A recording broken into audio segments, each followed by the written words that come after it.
Hello guys, এখানে হচ্ছে যে মন্দির প্রতিষ্ঠা হচ্ছে। এখানে আমাদের মন্দিরের জন্মদিন যাই বলতে পারো। এখানে মন্দিরটা খুব সুন্দর করে সাজানো হয়েছে দেখো তোমরা। আর এখানে ঠাকুরমশাই পুজোর জোগাড় করছে, তোমরা দেখো ঠাকুরমশাই এখানে পুজোর জোগাড় করছে। দেখুন দেখুন। এইবার চলো এখন আমরা রান্নার জায়গায় যাব, দেখি কি কি রান্না হচ্ছে। চলো। তো এখানে হচ্ছে যে ঠাকুমা আর পিসিমা সবাই আর প্রেশার টেশা করে সবাই আনাজ কুটছে। এই যে দেখুন এখানে আলু কাটা হচ্ছে, ওইখানে আদা রয়েছে দেখুন। আর এইটা কাকি, আর ওইখানে হচ্ছে যে রান্না হচ্ছে। চলো যাই একটু এখানে কি রান্না হচ্ছে।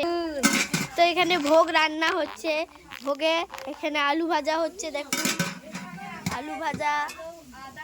আর হচ্ছে যে ওইখানেও রান্না হচ্ছে, তো দেখি চলো কি রান্না হচ্ছে ওইখানে। তো এখানে হচ্ছে যে খাওয়া দাওয়ার রান্না হচ্ছে। এখানে এখানে মা আর কাকিমারা সবাই রান্না করছে। এখানে আলু ভাজা পোস্ত দিয়ে হয়ে গেছে, আর এখানে ফুলকপি ভাজা হচ্ছে। আর ওটা হচ্ছে যে মটরশুঁটি, এর নিচে মটরশুঁটি আছে, আর এর নিচে আছে বিন, আর এটা হচ্ছে যে ধনে পাতা। এখানে রয়েছে গাজর, আর এটা হচ্ছে যে গুঁড়ো মশলা, আর এটা বাঁধাকপি, আর ওইখানে সব রান্নার জিনিসের মশলা।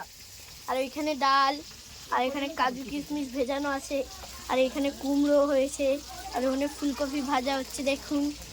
আর এই যে হচ্ছে যে আমার মা, এই যে হচ্ছে যে আমার জেঠিমা, ও এইটা হচ্ছে যে আমাদের পাড়ার একটা ভাই, দেখতেই পাচ্ছেন। এখানে ডালও রান্না হচ্ছে।